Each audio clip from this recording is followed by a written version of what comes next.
and welcome to everybody who has joined us today for this online webinar. It's actually the very last event of the year for the British Institute of International and Comparative Law. And I'm really, really delighted because it is on a topic that is very dear to me on cultural heritage, but also and especially because we have really top and renowned experts in the field today with us to discuss the work of the former committee of the ILA, of the International Law Association, on participation in cultural heritage governance. The committee concluded its work in the middle of the past year, and a report has been published online. We have put there the link for you to access this report.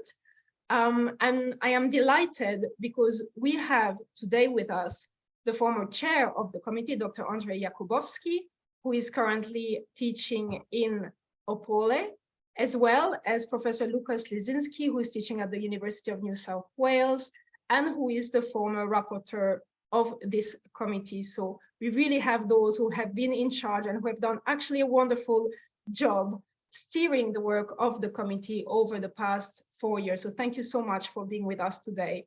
I'm also, of course, delighted because we have very high-profile discussants with us today.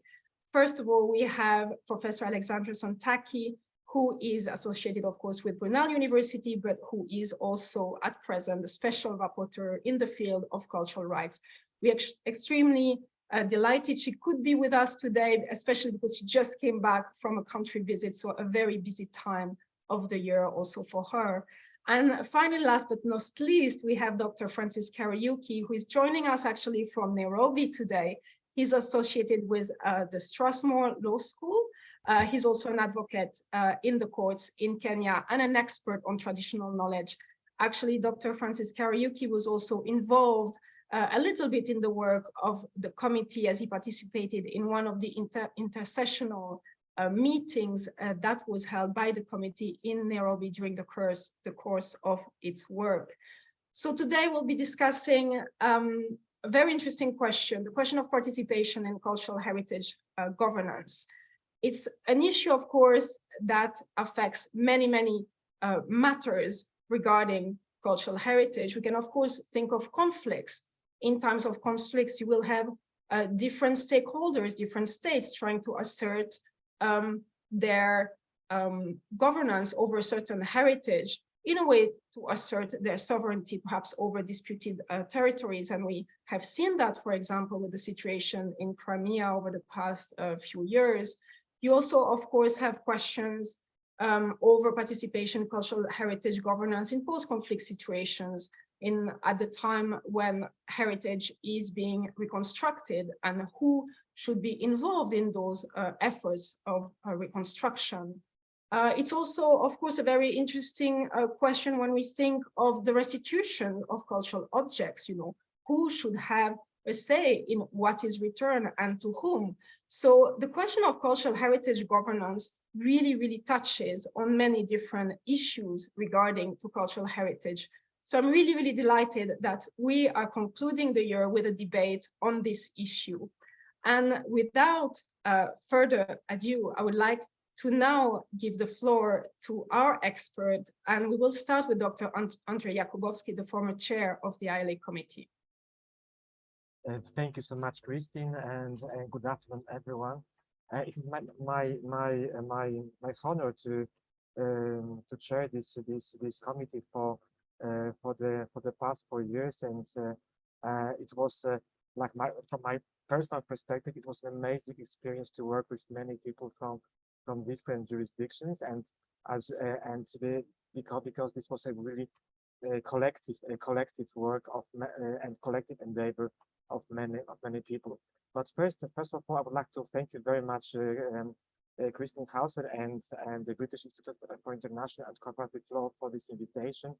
And also, I'm so happy that to see the speakers, and also and thank you very much for your time to this on discussing this report, and also for the audience, because I know that we are joining from different time zone in this very in this very difficult and busy time of the year. So thank you once again. And so how we shall proceed with this this short presentation of the report. So I will share it with Lukas Lixinski. We will present the main the background, the main elements of the content of the report, and then conclusions and the final recommendations. So I will share my screen. Share my screen. So with this hopefully okay. Let's move. Can you see? I think you can see. Yes. Yes. If you can start.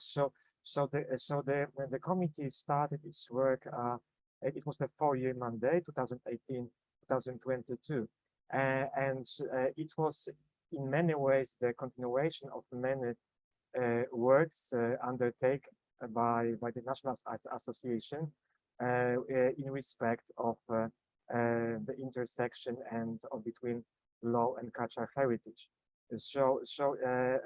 And I'm using also this occasion. So for those of you who are not familiar with the work of international association in this field, to maybe have a look into the recent monograph on the frontiers of heritage law published by Professor James Nafziger, gathering different aspects of heritage law developed by the ILA in the last decades.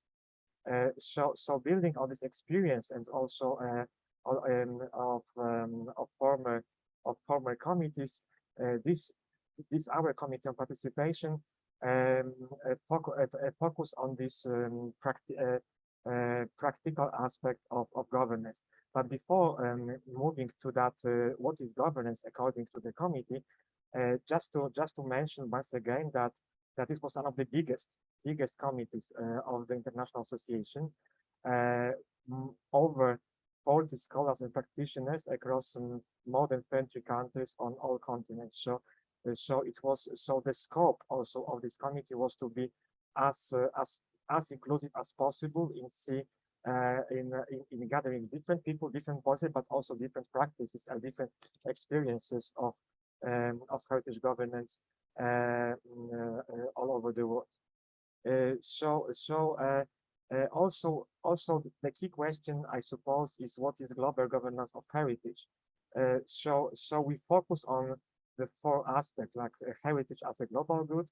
The second one is the diversity of lawmaking processes in relation to heritage, and also institutional matrices of global cultural heritage governance.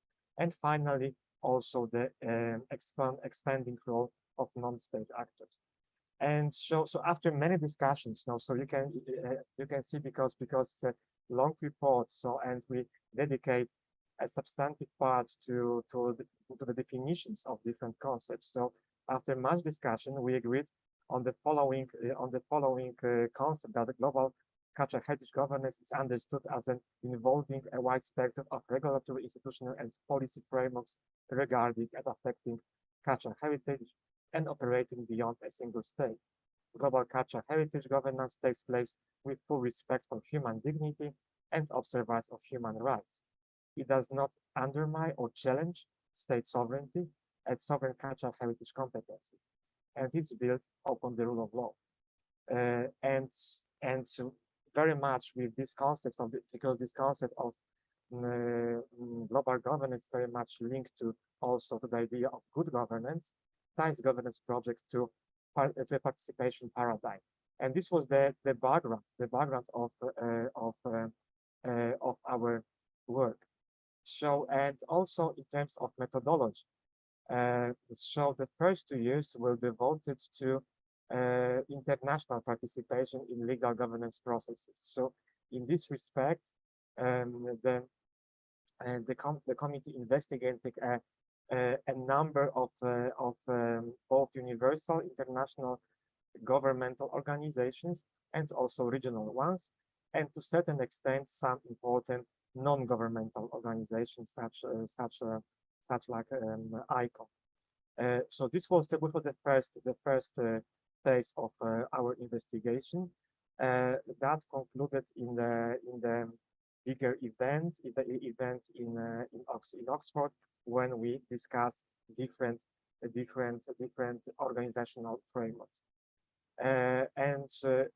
Instead, the second phase of our work was devoted to best practices in different jurisdictions, so best domestic practices. And here also we covered a number of jurisdictions from many continents. So also I would like to thank some of the members who were so generous to also work with more than one jurisdiction. And this is, as I said, it is a really important and really true collective endeavor. And so there are two basic questions that also can be asked after all this investigation. So international participation and best practices in domestic participation. So can heritage participation work as a means to advance cultural identity claims? And the second, more broadly, can participatory governance provide a method for realization and advancement of human rights related to heritage? And now I will ask Luka Lixinski to continue. Thank you. Thank you, Andrzej. And hello, everyone. It's a pleasure to be here with you. I dial in today from the unceded lands of the Gadigal people of the Eora Nation here in Australia, where it is just past midnight on the 14th. So the committee, as Andrzej mentioned, split into two phases. And then in relation to phase one, where we focused on international participation, we covered a range of both heritage and non-heritage processes and regimes.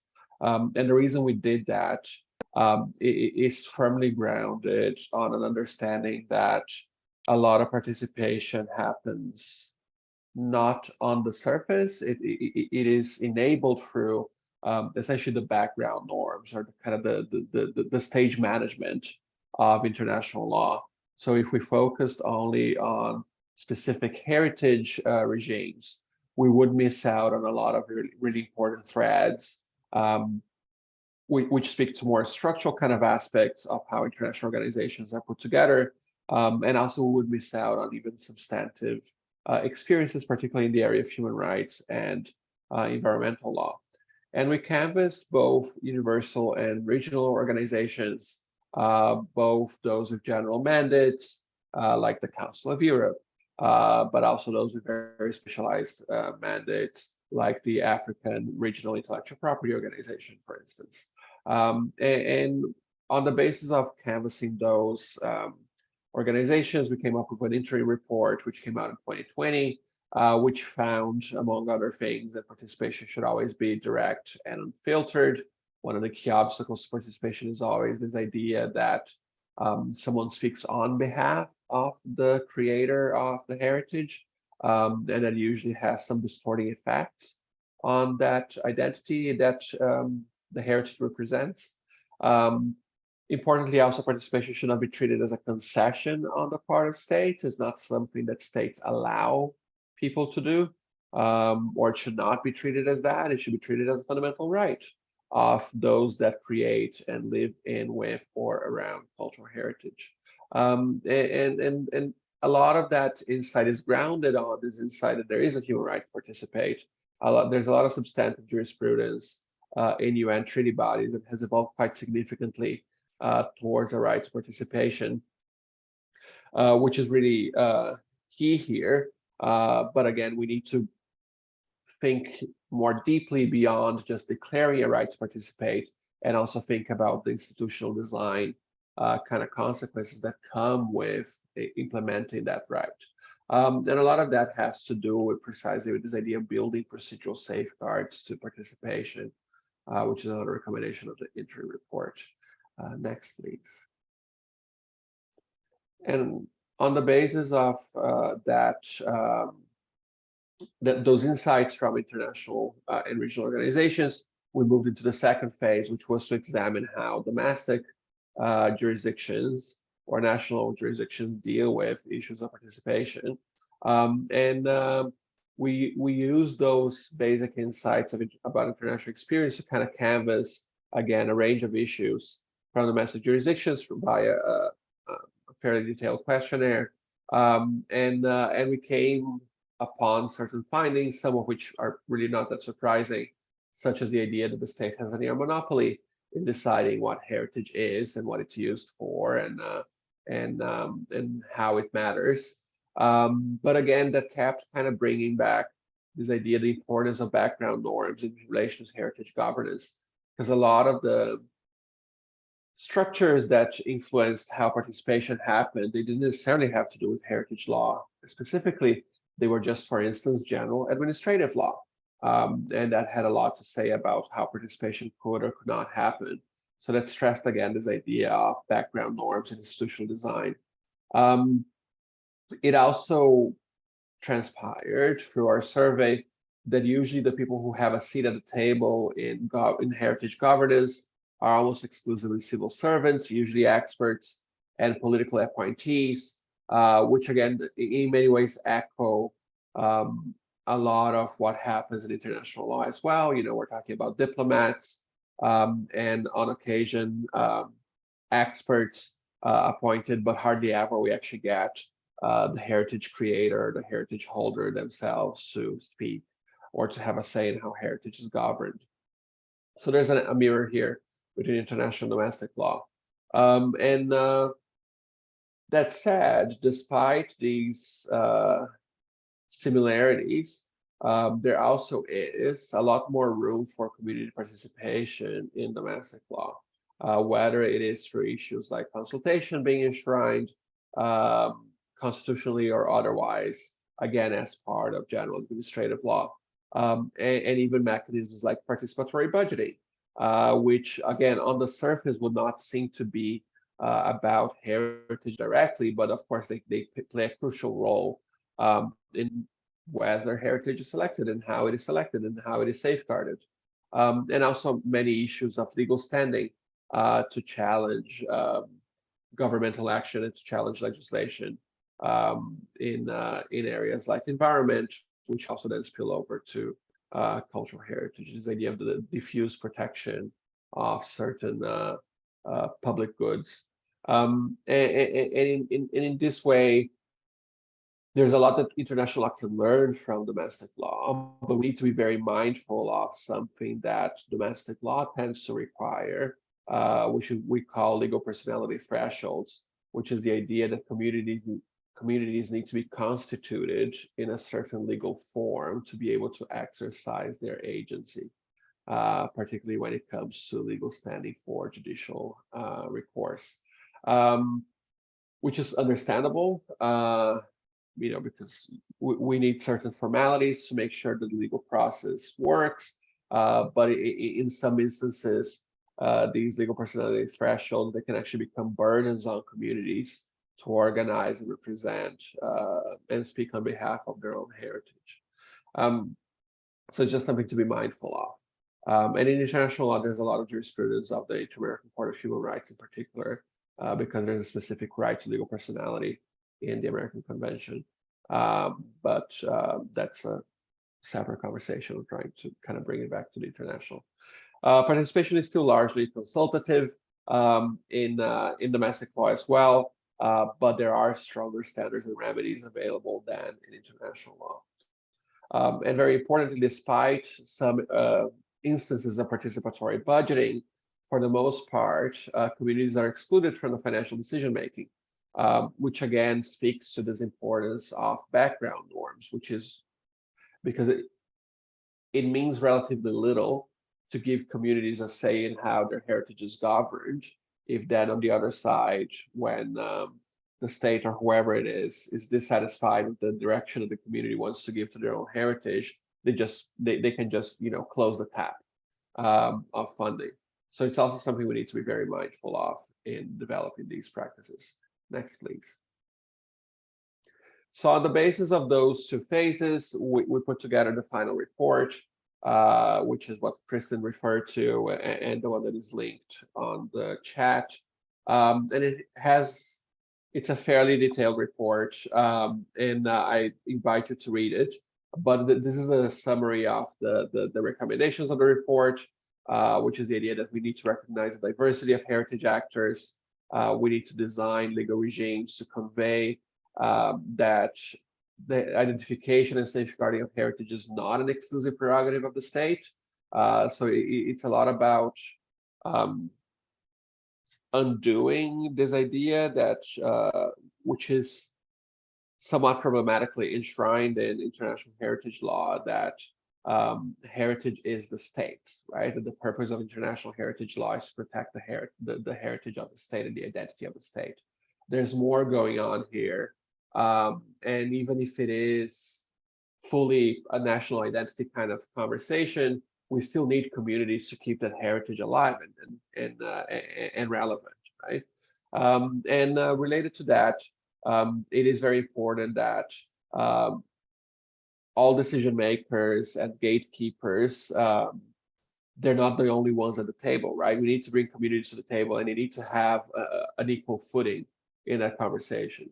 The only exception we make in the report is that when we're talking about minority and indigenous heritage, we found, or we argue as a committee, that minorities and indigenous communities should have a greater weight over decision makers and gatekeepers when we're talking about decisions affecting their own heritage, right? And partly that has to do with the ongoing history of oppression of these groups, partly through, or largely in many instances through their culture. And then we need to kind of safeguard those cultures, because they tend to be written out of, again, narratives of state and national identity. Participation is a right, and very importantly, should have very clear procedural pathways, as well as the appropriate financial and otherwise logistical mechanisms to enable participation.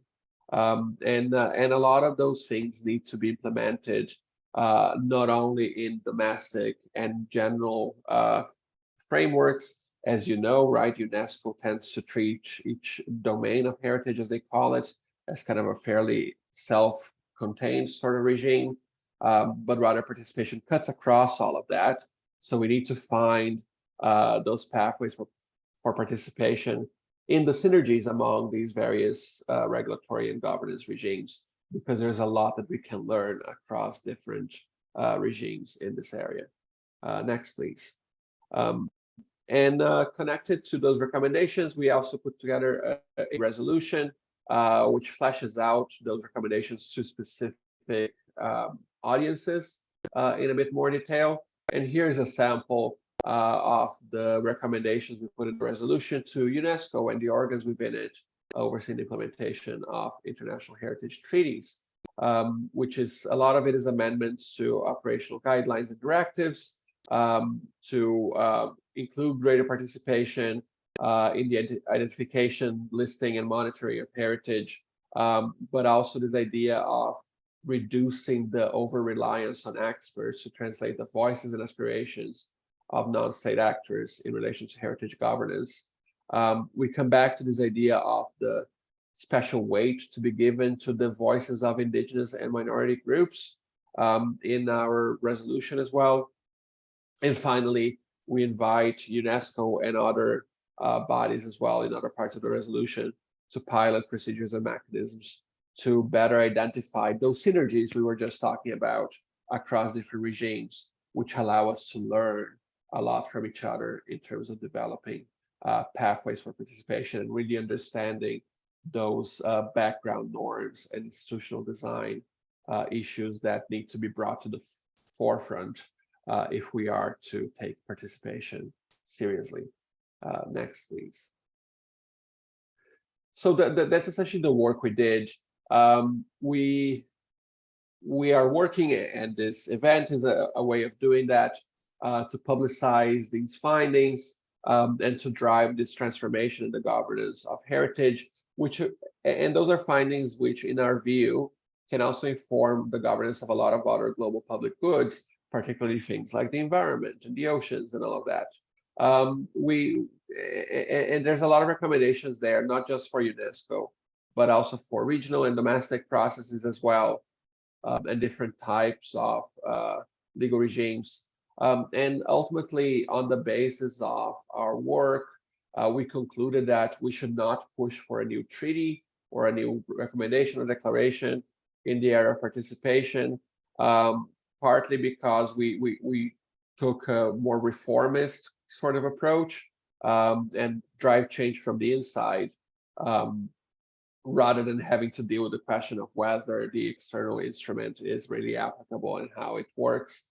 But of course, there are certain downsides to that approach, speaking again to this idea of background norms and institutional design, because there's only so much we can do within the bounds of existing treaties.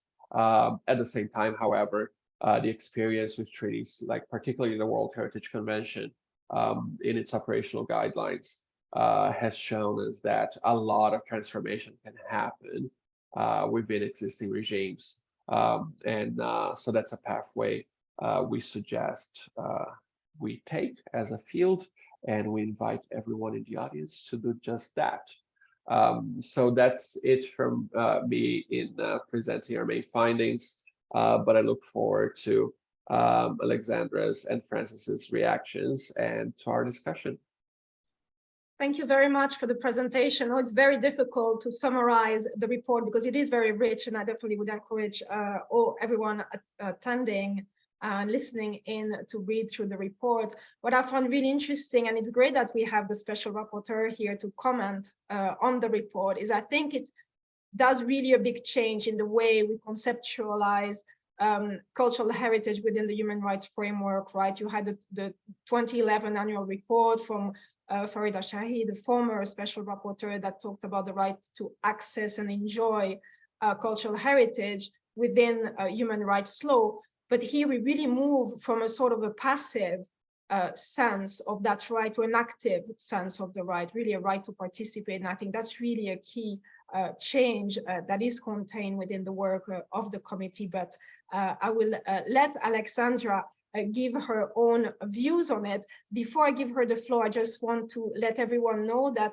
you are very welcome to put your question to the panelists. If you wish, you'll be able to go on camera and ask them directly. This is all about participation today, so please do participate in the discussion in the end. And in the meantime, we are looking forward to hearing Professor Zantaki's view on the report. Thank you. Thank you very much. I am delighted to be here today, not least because this is an excellent report. I really enjoyed reading it. And, you know, there were times that I rolled my eyes because somebody, you know, a report finally said what I was trying to say, yet, you know, in much more eloquent ways than I would. It is a really reflective and piece of work. It balances what we want to achieve, but also what has already been achieved. It is very realistic and clear about the challenges that we now face regarding cultural heritage and participation in cultural heritage governance. And I was delighted to hear that it has been an inclusive process where adopting the participatory model that we talk about. I just want to say that I fully endorse the conclusions of the report, and my mandate works towards achieving these conclusions. So I want to focus today on three issues. The first one is the discussion on self-containment of the regimes. So this is something that I have written about before in the past. I had called it fragmentation. But definitely, if one comes to the practice of in cultural heritage, the international practice, it is very obvious that still regimes are self-contained. And this is a problem because the standards of different regimes are not followed through. So it's very easy to ask states to follow standards when we don't follow each other's standards. I have been in the past very critical about UNESCO and how UNESCO does not seem as a system to be fully aware of the recent push in standards in international human rights law, and I keep going on and on and on about the free, prior, and informed consent that UNESCO does not seem to talk the language and to adopt to a large degree. However, I have to say that since the beginning of my role as the UN Special Rapporteur last year, I have seen that the two organizations, so Special Procedures and UNESCO, have some links, and we're trying to reinforce these links and to have more and more discussion. So it's very interesting that tomorrow I'm going to Paris, and on Thursday I discuss with the committee on the second protocol of the 1957 convention on how the work of the two bodies, this committee and my work, have similar visions. And on Friday, I am discussing with other aspects of other people within UNESCO how to kind of close the gap even more. So it's very obvious that UNESCO does want to open up, and there are people within UNESCO that are very eager to open up the dialogue and the debate. Also, we have had good collaboration on the issue of Ukraine. And my mandate has benefited a lot from fact-finding that UNESCO has provided. And sometimes informal channels work better than very formal channels, of course. And somebody in the past had said that international human rights law evolves according to the personalities of the specific persons. And, you know, I have seen that as well. There are specific people that, you know, really work towards the better understanding on standards on cultural heritage. More problematic is the self-contained of structures of regimes that feel that they have nothing to do with human rights. So in my last year's report to the General Assembly was on development and cultural rights, and this year's next year's report to the General Assembly is going to be on the international governance on development, sustainable development, and cultural rights. And I have seen that the tools, the language tools, just don't seem to be the same. So, you know, I do hear that WIPO are doing very good work that relates to cultural heritage through, for example, protocols with indigenous peoples. I do know that the World Bank has pushed forward its standards when it comes to issues of cultural heritage. However, I'm still very concerned that these issues are not put within a human rights, more inclusive framework. And I think this is my second point. And I'm happy that Lucas talked about, it was Christine that referred to that. So, you know, I am very firm in the idea that the protection of cultural heritage and the protection of the right to cultural, that includes the protection of the right to cultural heritage, cannot really happen unless we see the international governance on cultural heritage within a human rights framework. And I am very concerned that this still does not happen. So discussions on this issue still do not use the human rights framework. So in my visit, for example, to Germany, I realized that who is going to decide on cultural heritage and who does not decide on cultural heritage, and what are the pieces of cultural heritage that at the end remain, is very much linked to structural discrimination or, you know, dealing with discrimination. So the Gastarbeiters, in Germany, have not had a say. And if you see, you know, they don't have pieces of their cultural heritage in Germany protected, and they are not in the discussion. And this has to do with the right to prohibition of discrimination. So if we don't have a human rights framework in very clear terms, you know, cultural heritage cannot be protected and is not protected. So I would, the same thing with UNESCO, you know, when it comes to right to participation, Lucas and Andre said very well about all these hierarchies at each case when it comes to participation and how more marginalized groups have a better say. But this is not understood when it comes to experts in cultural sector. These experts represent communities and interests on the international table. So we leave the international table without taking these issues into account, which are human rights issues.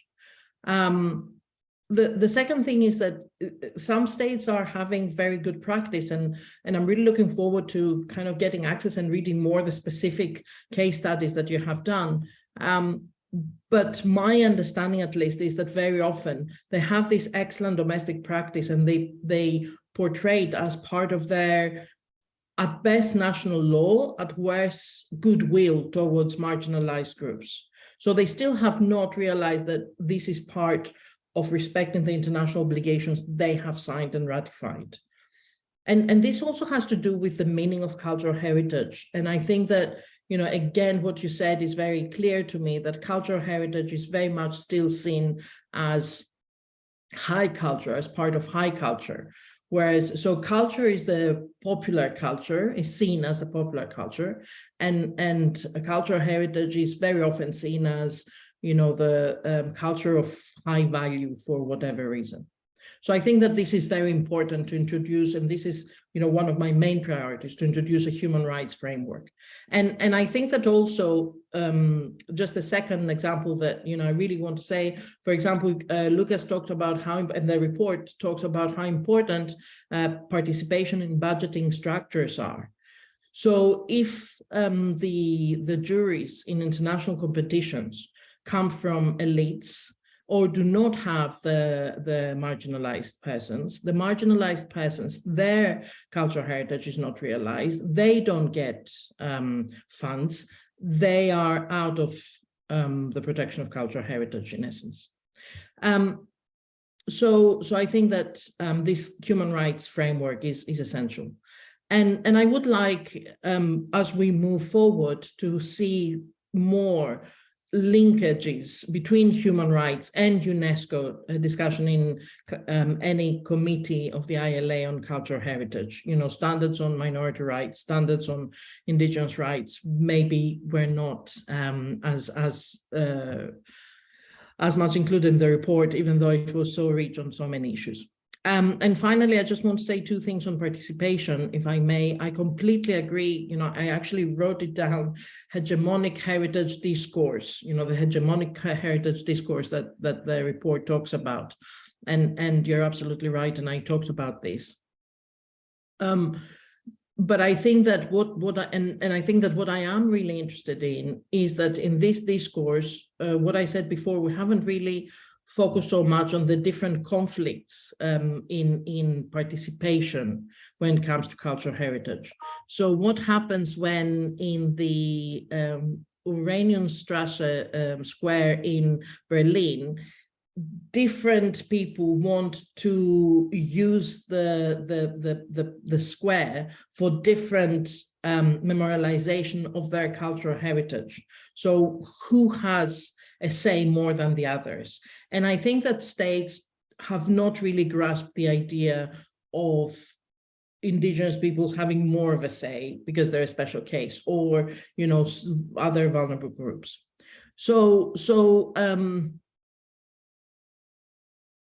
I think that the report is excellent, and you know, it brings up a lot of topics. It's very helpful to me because it's very current, it's very reflective, and it's very comprehensive.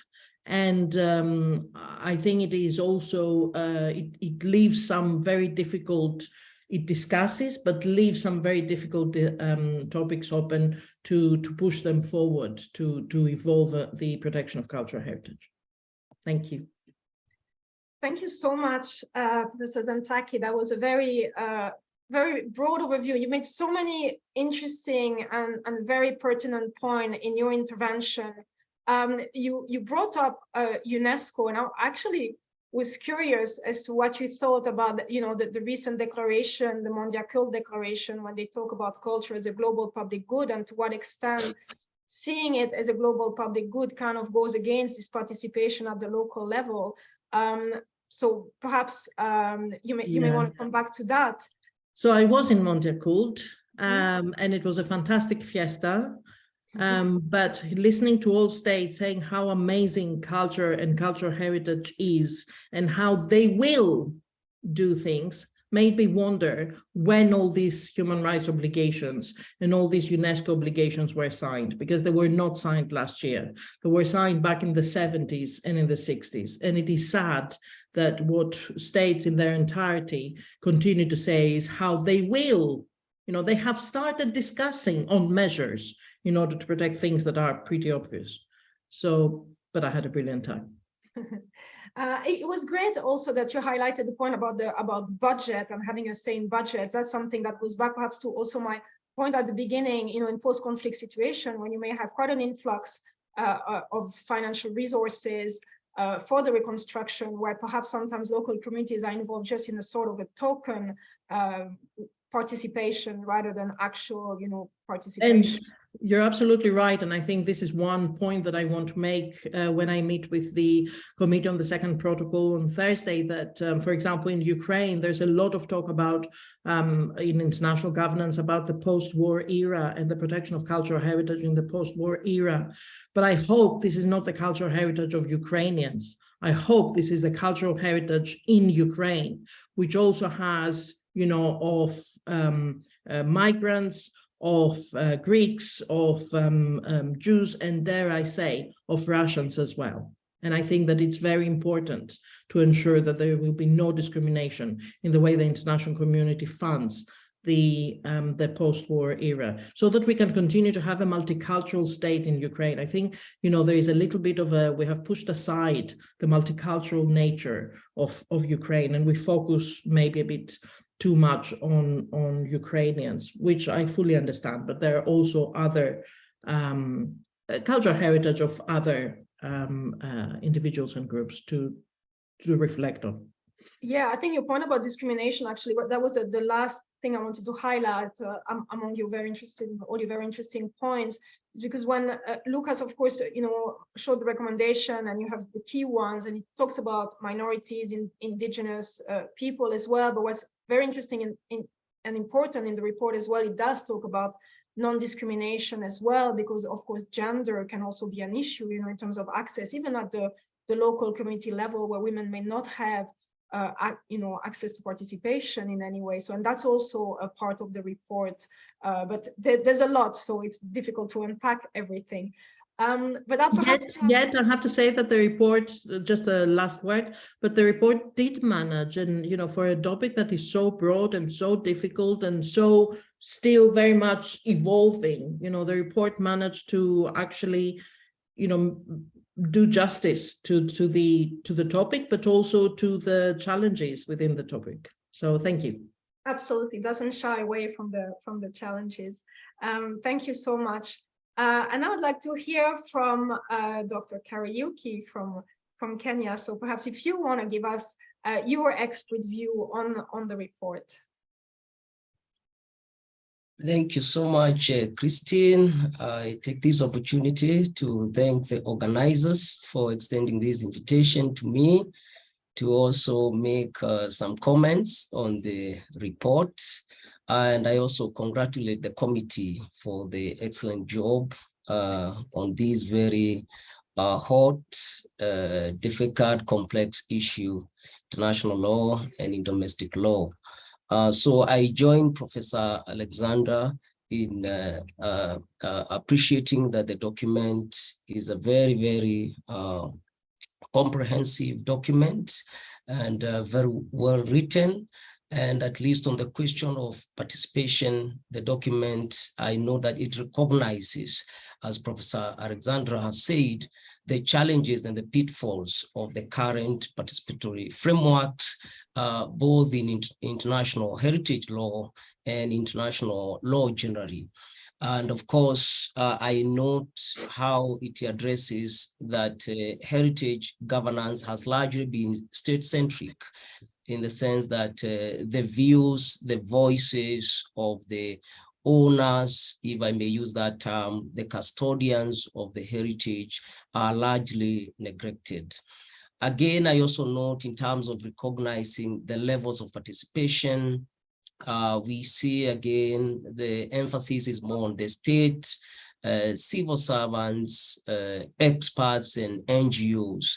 And for me in particular, I note the fact that, for example, the indigenous people, local communities, their institutions, their traditional customary governance institutions have also not been recognized. And the report does a good job in recognizing the place of those local governance structures. Again, the report deploys an interesting framework of all those who are affected. And I think this also is an important one, also from an African perspective, in the sense that it recognizes the diversity of all actors in this space. And again, this is important in terms of flagging and highlighting the voices of the owners and custodians of heritage. Speaking from Kenya and Africa generally, flagging these voices of indigenous minorities becomes critical, because we know that even in our laws and policies, indigenous peoples, their ethnicities are not recognized in law and policy. Some of them, the statuses as communities has not yet been recognized. So they have challenges of representation, challenges of accessing, for example, birth registration rights. They have challenges participating generally in all spheres of governance. And of course, when you see a report that gives this explicit recognition of all actors, I think that's a very, very huge step forward for the indigenous voices. And then, of course, the comment about the need to reimagine and redesign legal regimes so that heritage identification and safeguarding is primarily vested on affected communities. I think this is a radical and transformative recommendation coming from the committee in view of the state-centric approach towards heritage across the world. And then I note again that the committee has done something which is also very, very radical in view of the history of international law generally, in terms of trying to dislocate the state from the center in matters heritage governance. And I think this will influence also state practice, so that many states start now recognizing that when it comes to heritage, it's not just about the state which is exercising sovereign rights. It's also about the communities who have expended their intellect, their community efforts towards developing the heritage going forward. And then another thing, which of course is a teething issue, which Professor Alexandra has addressed, is the fact that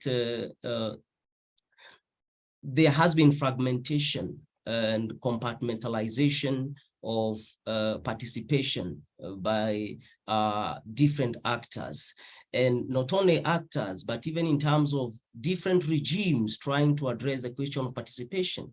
And I think this brings more confusion and difficulty to indigenous peoples, particularly in Africa. These indigenous peoples and minorities, some of them are illiterate. They don't have access to education. And then when you see the participatory frameworks being fragmented, being complex and numerous, that presents a challenge. Where will these indigenous peoples, for example, and minorities participate? So I think the comment and recommendation on harmonization, integration, and leveraging on all actors and regimes, for me, becomes essential, so that indigenous peoples and other minorities can know how to go about engaging in the participatory discourse. Again, perhaps I could comment on this, how I see perhaps its impact on Africa.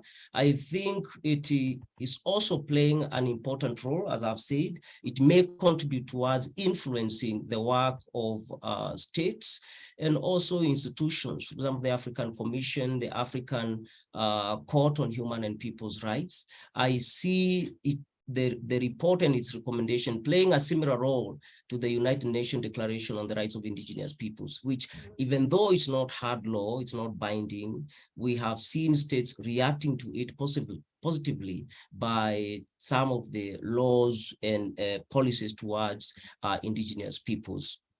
And then I see synergies in terms of what the report is recommending in terms of the creation of enabling environments for enhancing access to and participation for all in culture, including the marginalized and underprivileged communities. And I think this also speaks towards the African Charter for Cultural Renaissance, which also recognizes the importance of all without discrimination.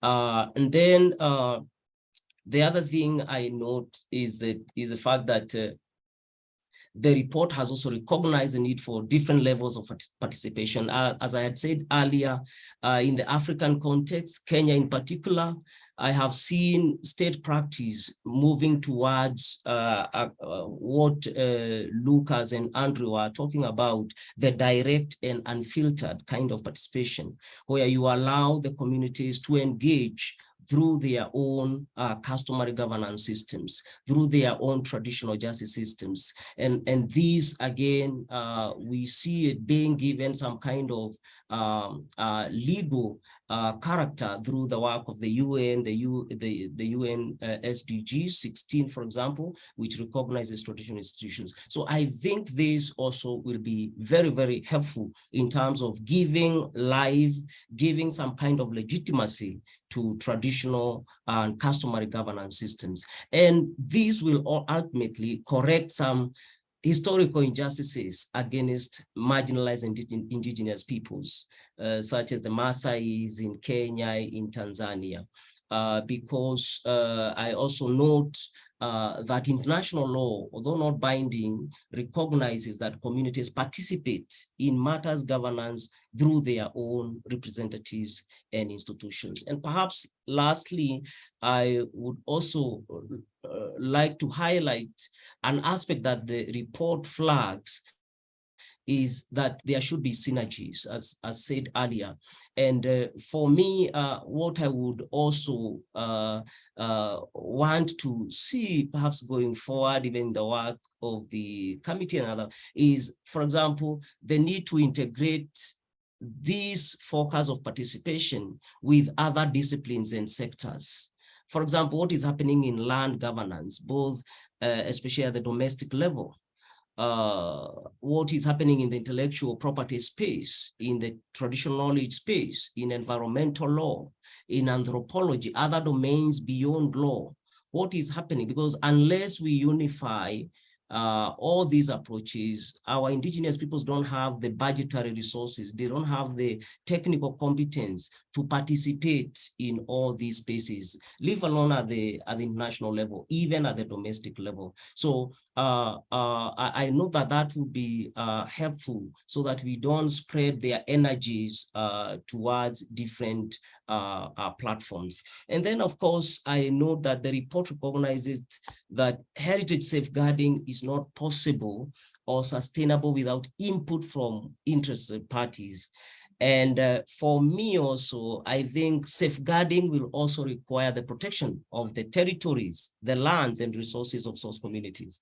And I think this is an aspect perhaps that we need to take particular attention to, because whether you're talking about heritage, the knowledge, the cultures, the territories and the lands of indigenous peoples and other minorities are the laboratory.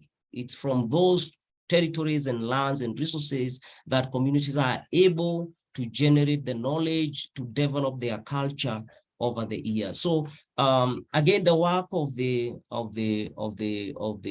Professor Alexandra becomes critical here in terms of protecting the cultural rights, communal rights to land, because when communities are evicted from their territories, then of course that denies them the opportunity to participate effectively in the governance of their heritage. So at this juncture, I want to pause here and give it back to Christine.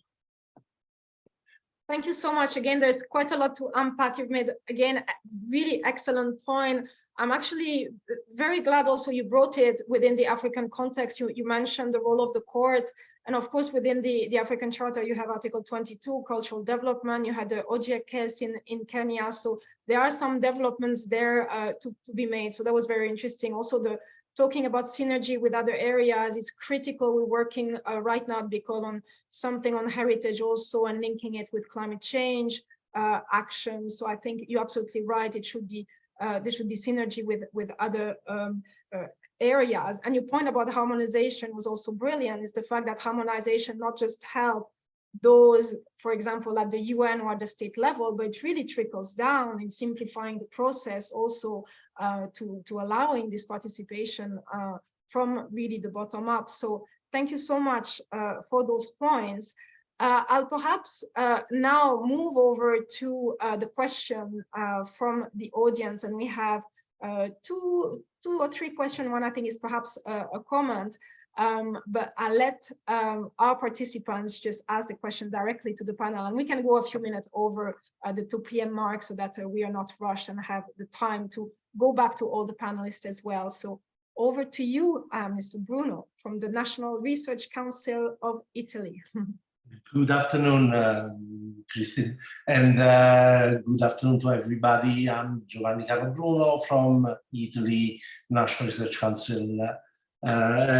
Just a very short question. First, thanking the British Institute for gathering us around this subject, and to all my colleagues and friends, if I may say, to Andrei and Lucas in particular, but also to Alexandra that I met as you, Christine, in previous events.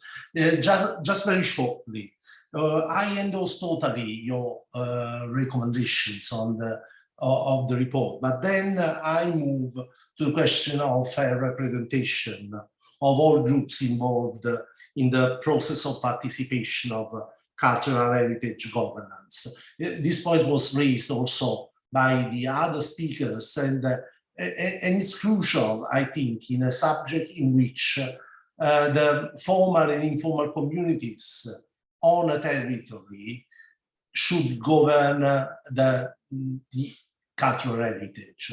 And I stop immediately by leaving you a possible suggestion on how to handle with this question. Thank you.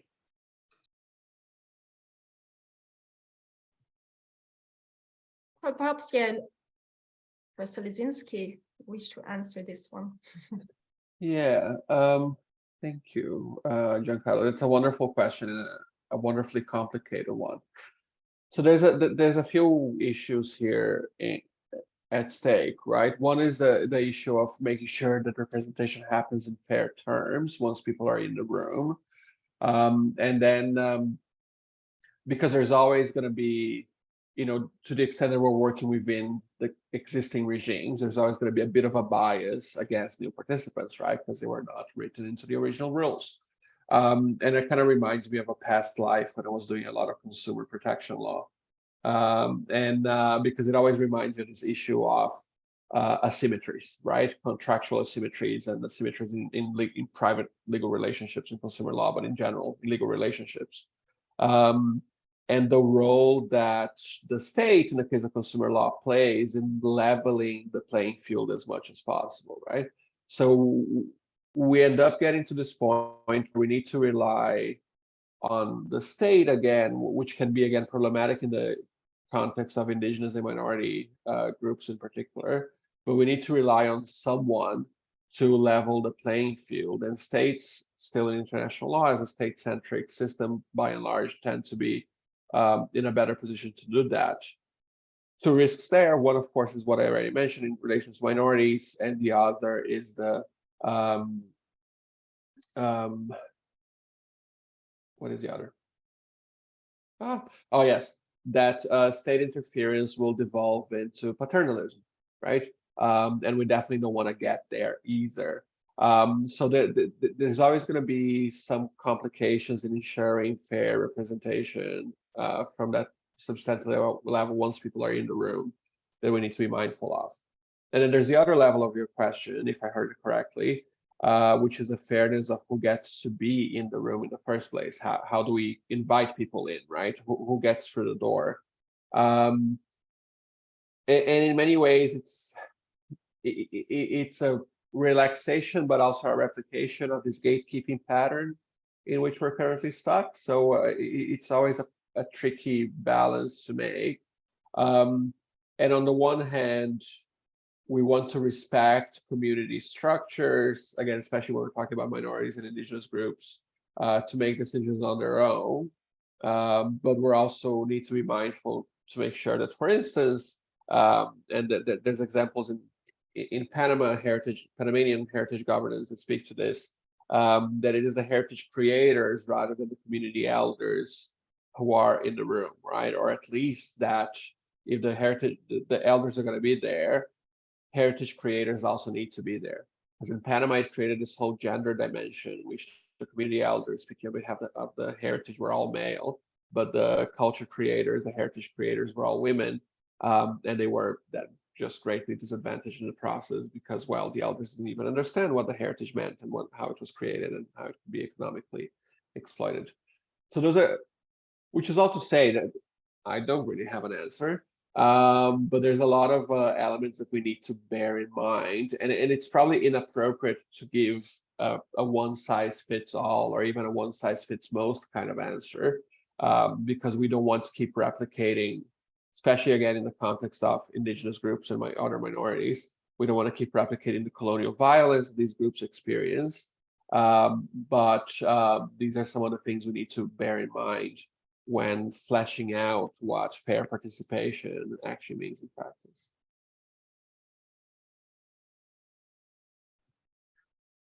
Thank you. I think that was quite a good question. I hope you're satisfied.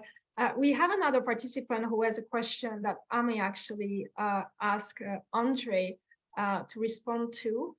Before we go to Ashwita Rai, thank you for joining us. Perhaps just want to mention also that there is a comment, we won't take it as a question, but there was also a comment that's regarding, of course, the necessity to have good governance and anti-corruption measures as well within also cultural governance. And I think that's also a very important point. And that participant highlighted, of course, the situation of armed conflict. And I guess that's true for all vulnerable sort of situation. But you may perhaps want to comment on that. But in the meantime, let's take our final question from a participant from Ashwita Rai. Thank you to everyone for your presentations. It was really informative.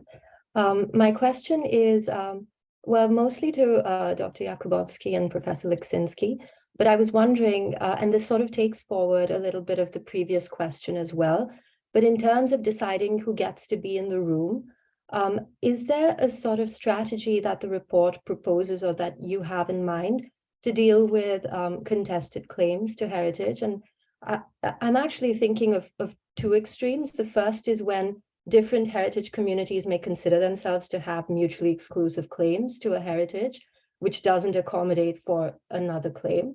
And the other extreme is really the opposite, which is in the case of a lot of abstract loose claims to be connected with a heritage, but no specific heritage community that exists within a state that may claim a strong link as a heritage creator, in which case are we ceding the ground entirely to the state or to expert groups without there really being identified creators that could be in the room? So I was really thinking of whether you have thoughts on either one of these extremes. Thank you. Okay, so if I may brief, because these are excellent questions, and thank you so much for them, because you are also very much linked to Alexandra Xantaki question. So what we can have like these competing claims on the same square or competing ideas, how to that's for sure. So obviously, and also it's linked to Francis Kariuki comments on all affected. So obviously, in these cases, there is no obviously good answer because this is not because always there is a question of selecting heritage and selecting communities that often happens. We talk about heritage, and also Alexander Santaki mentioned this in terms of in case of migrants who have no voice often in heritage issues. So all affected principles. So what we're trying to say that obviously it should be access to participatory to procedural mechanisms. So obviously this procedural mechanism must be well designed to give access on the designing or identifying problems related to heritage, and then for the construction of project, maybe legislation, and then what is very important, the review of what has been achieved by a giving heritage decision or project. So this is obviously, and it's very visible from our report that we are really emphasizing the need of procedural frameworks. And basically in this case having a procedural structure of participation, these cases of when there are like conflicts or over contested heritage can be negotiated for sure. The second, like the opposite, the other extreme. I think it is really important question, because we can see in many places that there is a heritage that there is with no community, with no heritage community, and here obviously the role of experts is must be provided also, because if there is no clear human link, as this happens now. So I can say this from Eastern Europe, when the displacement of populations were quite often, and very often there were sites abandoned, and there was no, so from the practical ground there was no one to care of these places, and to really even study to all memory or no memory of the site.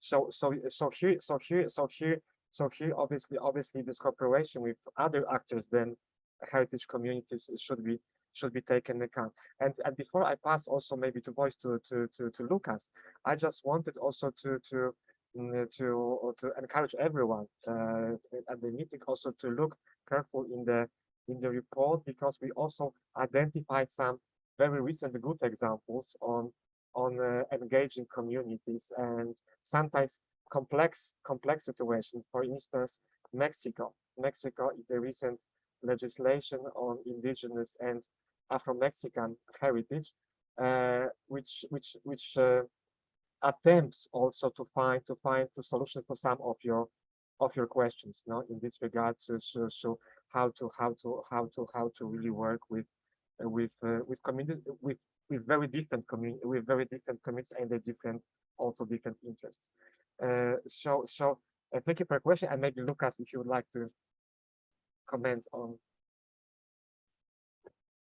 I would love to, but I think in the interest of time, I should not.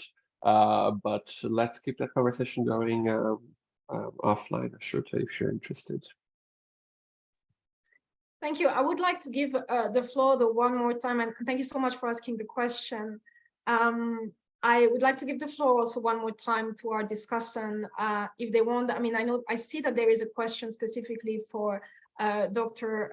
Kariuki. We won't have time to bring Professor Suthanathanan online from Queen Mary, but she has an interesting question about engaging communities in the WIPO discussions there. So I don't know if, Francis, you perhaps want to have a short comment on this, or just a final short comment on that, and then I'll give the floor finally again to Professor Santaki. Thank you so much, Christine, and thank you to Professor Suthanathanan for the question. Of course, it's a hot issue also at the WIPO IGC processes.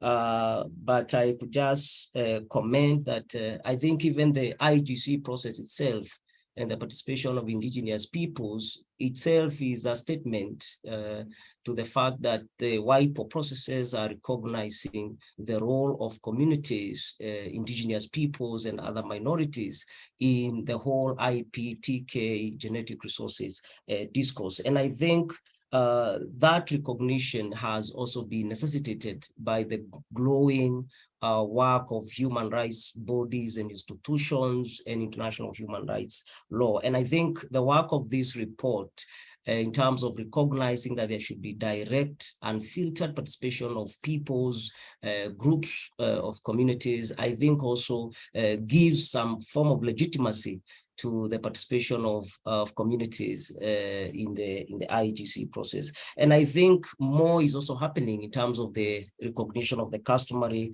institutions and customary law, which is playing an important role in identifying the folklore, identifying the TK, and the use of those institutions to identify the legitimate claimants and descendants of those who generated the TK. So I think international human rights law and a participatory approach will ensure that all those who have been involved in developing the TK, the genetic resources, who have the knowledge, are recognized and their place is taken into account. And lastly, perhaps to also say that it's also posing a challenge to international human rights law to open up and be more explicit in terms of recognizing collective rights of those who are creating their knowledge collectively, not in the traditional classical sense of recognizing individual creators, authors of knowledge. So I think international human rights law will also help in that process going forward. Thank you, Christine. Thank you so much. And I'll give perhaps the final word to Professor Zantaki before we close the meeting. Oh, you're muted.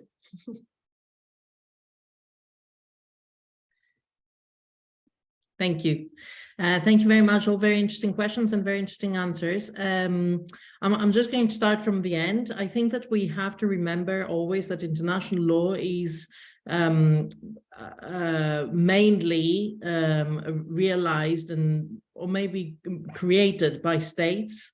And I think that, this is something that sometimes people, I keep hearing in the last year, a lot of people say to me, sometimes more aggressively than others, but what does the UN do about this? Well, the UN is not, a fiction, an institution on its own without any linkage. It is what the states of the UN do about this.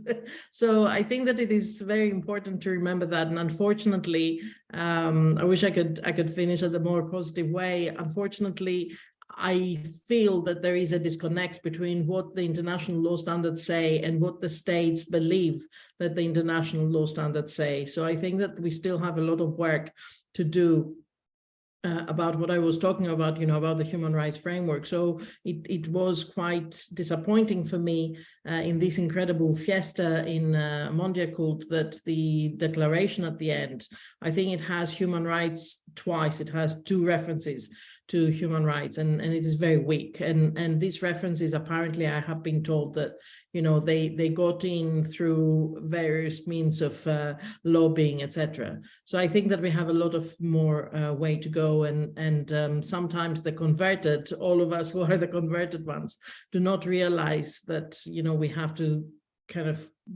keep going back to the basics and explain to states the standards regarding participation in cultural heritage. And this report is really going to help a lot in this. And I really do hope that it is disseminated as much as possible so that it gets a wider readership. Thank you so much. Yeah, that was our hope, that this event would be a one step in that direction, disseminating that message. But of course, you make a very, very good point. So I'd like to thank you all again for having participated in this event, for very engaging discussion. I think we could keep going on for a very long time, and perhaps we should have a part 2 at some point next year. But in the meantime, I do hope as well that our former chair and rapporteur will have a celebratory drink after this in their respective jurisdiction, even if it's very late right now in some of them. But thank you again all very much, and I look forward to seeing you all in person soon.